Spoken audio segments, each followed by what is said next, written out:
Hi guys! Guys, tingnan nyo yung pusa ko, oh. Tingnan nyo, naka-ano siya. Ang dito nakaharap yung paa niya, tulog siya. Pero yung itong kamay niya dito, oh, parang aso na, inatake. Nakaharap dito na side. Tapos yung paa naman doon na side. Tingnan nyo guys. Naninigas siya, oh. Naano nyo yung, kapag inatake ng epilepsy yung pusa, o kahit aso, di ba parang nagpipraise siya ng ganyan? Wala na, oh. Oh, ganyan siya matulog. Ayan, oh. Di ko alam ano bang tawag dito. Parang parang balikot siya ba yan? Tawag dyan. Yung katawan niya. Yung parang naka-twist katawan. Nakaharap yung paa dun sa kabilang side. Tas nakaharap naman sa akin yung isa. Tapos kapag hahawakan mo yan, oh.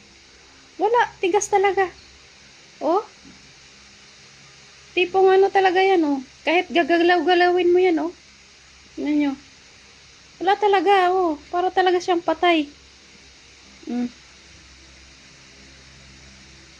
Straight na. Tas pag natutulog yan, guys, yan, parang tao.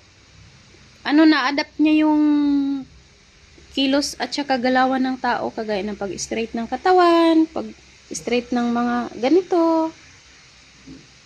Siya na talaga. Panalo talaga to si maldito, oh. Tignan nyo, oh, ang haba, oh. Mula yan doon, oh. Para ng kangaroo to si maldito.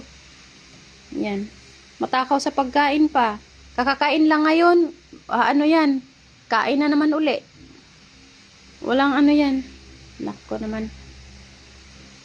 Ang ko sa'yo, maldito. Lagi kang puyat. Bahala siya dyan.